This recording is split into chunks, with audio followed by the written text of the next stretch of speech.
د انډیا سابقه فاست بالر اشوک ډنډا ویلي دی چې د انډیا د ښځو ټیم د پاکستان د سړو ټیم له شکست ورکولی شي. اوس دې خبره کې حقیقت شته او که نه اشوک ډنډا څوک دی په هغه باندې سره هم په دې ویډیو کې شریکوم. خو بیګا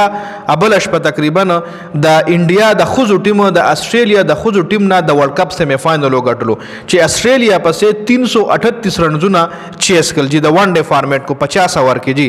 50 اوور کې ورپسې 338 رنزونه چیس کړل. نو هغې نه پس ویرات کوهلی هم دغه جنکو د پاره ټویټ وکړ، روهیت شرما هم ټویټ وکړ سپورټ د پاره د هغې د حوصلې د پاره د هغې له تعریف کولو د پاره. ایکس کرکټر چې څومره هم ای ورپسې ټویټس وکړل، سابقه چې کم کرکټرز او ریسنټلی چې کم گیم کوي هغې هم د هغې حوصلې د پاره ټویټس کړي وو چې اشوک ډنډا دا د انډیا یو تیر شوی فاست بالر خو دا یو داسې بالر چې د سپیډ 133 132 128 دا د سپیډ جی چې په 133 کو شهید افریدي سپینر بالر دی هغه په بالینګ کولو. شهید افریدي بدایله د انډیا دغه تیر شوی فاست بالرانو لوي باغته ہوئے سپینرز لکه مخکې عرفان پټان د ډیر غټ بالر د عرفان پټان سپیډ کتا سو ګوري هغه چرته 135 انسان وټاچ کړي 128 130 کې به عرفان پټان بالینګ کولو. دینه علاوه اشوک ډنډا دا هم یو فاست بالر چې د سراړو پیس اونه نو د چې کم مایند سیټ ته غدا سي جوړ دی چې دی وای چې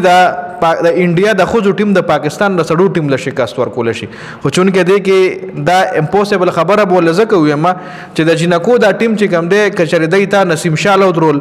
یا دیتا شاهین افریدي ته درول نو دای دا غي بالم نشيواله. ذکر جنکو دا گیم چې کم دی ادای سپیډونه سوي د جنای چې فاست بالر چې ډیر تیز بال کوي نو 105 110 سره بال کوي 105 سپیډ سره 110 سپیډ سره چې ډیر تیز بال کوي فاست بالر وي نو دا غي سپیډ دغه سپیډ وي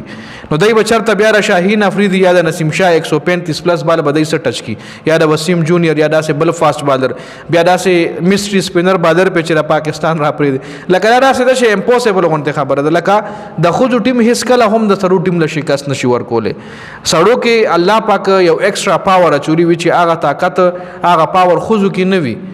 د خوځو باونډري چې کوم وی هغه هم د سړو په نسبت باندې لاندې وي. د خوځو د پیچ چې کوم وی دی کې هم د سړو په نسبت باندې فرق وي. نو د خوځو کرکټ د سړو په نسبت باندې آسان کرکټ ته او د سړو کرکټ چې کوم دغه ګران کرکټ ته. خو اشوک ډنډا چې خپل هم یو کرکټر پاتې شوی دی نو هغه هم دا خبره کړې ده چونکه که یو د خوځو ټیم ډیرم تکړه شي کنه نو د سړو ټیم له دونه په اسانه زه مړه دا خو لا پرېده د خوځو د انډیا د ټیم نه دی د زیمبابوې ټیم لم شکست نشي ورکولی لکه پاکستان ټیم یا بنگلاديش ټیم یا د افغانستان ټیم یا د سریلانکا ټیم دا خو پرېده دی د زیمبابوې ټیم لم شکست نشي ورکولی. ځکه د خوځو د بالینګ چې کوم 110 سپیډ کې راوله بالر بیټسمین ته راوله چې داسې شپږ پیر له په مخه وي 110 سپیډ 115 سپیډ کې او چې بیا بال کې سوینګ نه بال کې ټرن نه وي پیس خو الریډي دای سره شتره نه چې بال کې ټرن هم نه وي نو بیا خو لکه مطلب دا راسي د چې لکه اشوک ډنډا د ماشومانو خبره کړې ده. خو خیر ستاسو دې حواله سره ده کمنټ لازمي وکړئ.